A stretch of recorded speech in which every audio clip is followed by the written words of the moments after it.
Ladies and gentlemen, yes, we have the august presence of the doyens of the real estate industry, and it's my absolute delight to welcome them on the stage as they come together to share their thoughts in this exclusive conversation. First up, we have with us none other than Dr. Niranjan Hiranandani, founder and managing director, Hiranandani Group, also the vice chairman of the National Real Estate Development Council. A warm welcome to you, sir. And well, up next to also conduct this exclusive conversation, we have with us Mr. Neeraj Bansal, who's also played the role of a market maker through collaboration with the ASEAN and Hong Kong member firms. So please put your hands together to welcome all our three speakers here on the dais. And I'm going to quickly hand it over to Mr. Neeraj Bansal. Over to you, sir. Thank you very much. And what a pleasant surprise it would be, when we have, insights coming in from such gentlemen there. Welcome, gentlemen, for the session. During this discussion, we'll try and see that, we get some views and inputs from them on the overall industry outlook and how things are shaping up there. So, Mr. Hiranandani, if I come to you, your thoughts on, because, you've seen this industry very closely, and, I think all the asset classes which Mrs. Jina spoke about, you're present in all of them, in terms of, the very early adopters as well, to fast mover to get to them as well in that. So, understanding the trends and, getting to them faster, and execution rigor also, which, like the Gift City example, which you have shared earlier also, has been some of the, fantastic examples that you've set for the industry as well. What are your thoughts on, that how has the industry changing?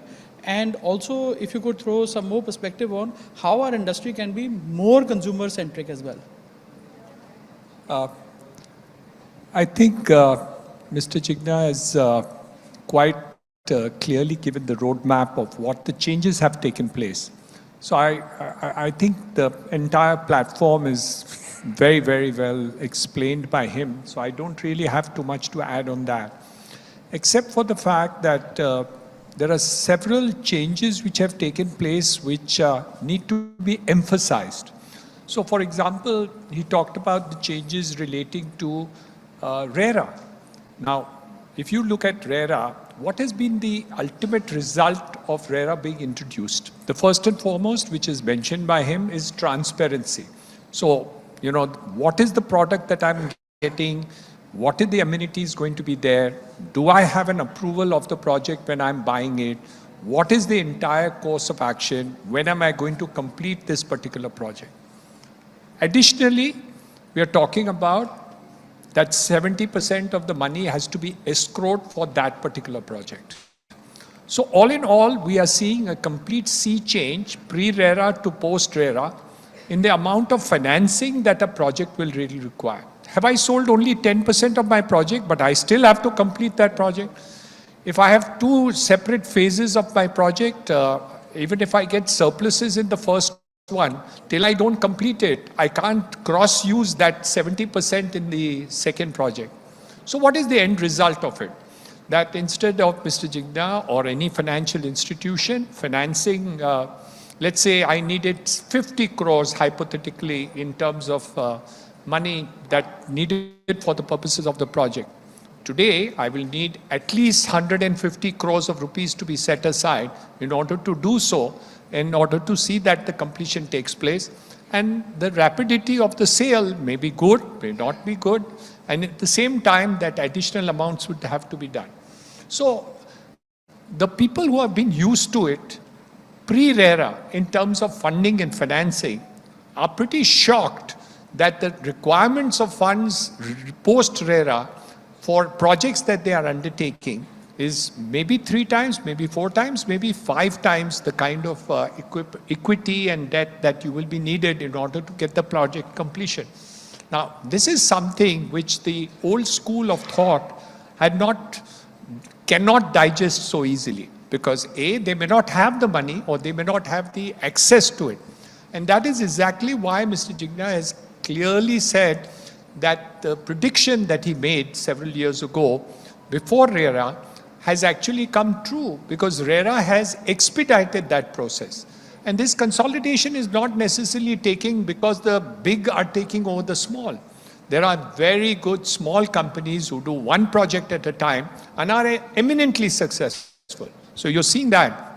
And there are large companies which have gone into difficulty in spite of the fact that they are large. So I don't think large and small is really there. It's the effectiveness of understanding the issue, as Mr. Jigna has correctly put across, and then actually funding and financing those issues. Also the fact that all the financial institutions are not savvy to the new situation. So many of them are not able to grasp the aspect that you really need to do it. And the secret is always how to get the project completed. Because once you get the project complete, irrespective of the method of financing that you do, which is from the installments of the buyers, or it is your own equity, or it is a debt which you have taken from those people, or any other debt that comes onto the books, you have to understand the situation that the entire financing and capital requirements of projects has completely taken a C-turn, which leaves us to those projects which are not got completed, whether pre-RERA or post-RERA and all that. The government of India has recognized this change. And because of this recognition of the change, they approved what is called the Swami Fund, which was actually to raise 10,000 crores, which equity was given by the central government, and financed it in order to see that you would have an end result to that. Now they've said 10,000 crores, and I believe with great difficulty in 2 years, they've been able to at least approve the financing of 10,000 crores. The requirement of the industry is 1 lakh crores in order to complete the ongoing projects through the country. So we actually need to recognize the fact that the changes have taken place, and in order to complete these projects, and my belief is that if such funding is available through the Swami Fund, with various other funds, banks, financial institutions are there, will be there, there'll be a zero NPA to any real estate project.